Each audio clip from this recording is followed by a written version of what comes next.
Energy audit की बात करते हैं। Energy audit it is a systematic process of evaluating and analysing energy usage in building, industry और organisations to identify areas of energy inefficiency and opportunities for improvement. यानी energy audit करने के पीछे किसी भी कंपनी का क्या उद्देश्य रहता है, उसको एक कर सकते हैं। ये ऑडिट क्या होता है, एक सिस्टमेटिक प्रोसेस होता है जिसके द्वारा इवेल्युएट जांचा परखा जाता है, एनालाइज किया जाता है, विश्लेषण किया जाता है कि जो भी एनर्जी यूज किया जा रहा है, यानी एनर्जी मतलब है इलेक्ट्रिसिटी, जो भी यूज किया जा रहा है बिल्डिंग में, इंडस्ट्री में या फिर संस्था में, उसकी कर सकते हैं आइडेंटिफाई करना कहाँ पर जो है ज़्यादा यूज हो रहा है, या फिर कह सकते हैं कहाँ पर इम्प्रूवमेंट के चांसेस हैं, उनको चेक करना पड़ता है कि एनर्जी ऑडिट कहाँ पर कर सकते हैं। ऊर्जा ऑडिट नेचुरल सी बात होती है, यही होता है कहाँ पर उत्पादन ज़्यादा हो रहा है, कहाँ पर कर सकते हैं उनको इम्प्रूवमेंट चांसेस है, कहाँ पर हम जो है लेस यूज कर जो है एनर्जी हम बचा सकते हैं।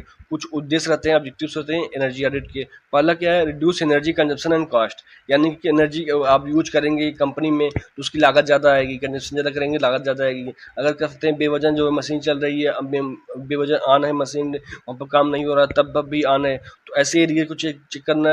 एनर्जी इनएफिशिएंट अगर हो, इफिशिएंट तरीके से काम करें और एक सेविंग मेजर्स अप्लाई किए जिससे हमारा एनर्जी बचत, एनर्जी भी कम आए यूज होगी और लागत भी कम आएगी। सेकंड है टू इम्प्रूव एनर्जी एफिशिएंसी, यानी कह सकते हैं ऐसे हम कर सकते हैं ऑप्टिमम तरीके से एनर्जी को यूज करें जिससे हमारा ऑप्टिमम तरीके से यूज भी करें और जो भी एनर्जी है उसको वेस्ट भी ना करें, तो ऐसे हमको मानक तैयार करने होते हैं।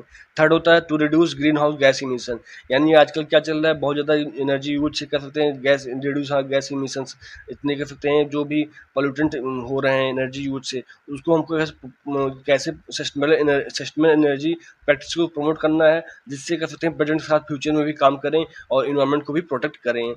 उसके बाद फोर्थ है टू इम्प्रूव एनर्जी सिक्योरिटी, यानी ये भी रहता है क्योंकि हम कर सकते हैं एनर्जी जो भी एक्सटर्नल एनर्जी सोर्स रहता है उस पर डिपेंड रहते हैं, तो आप कैसे अपने सेल्फ सफिशिएंट बने और कर सकते हैं ऐसे करें कब बनेंगे जब हम सोलर पैनल यूज करेंगे। आजकल कर सकते हैं जो भी ग्रीन एनर्जी को यूज करेंगे जिससे कम से कम जो है बिजली का यूज करें और ग्रीन एनर्जी को ज़्यादा यूज करें, सोलर एनर्जी को ज़्यादा यूज करें।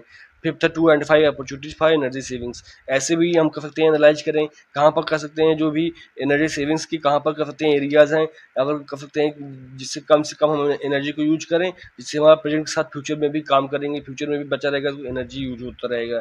तो वीडियो को लाइक कर दीजिए और चैनल को सब्सक्राइब कर लीजिए जिससे आपको लगातार वीडियो मिलता रहे और हमें भी मोटिवेशन हो सके।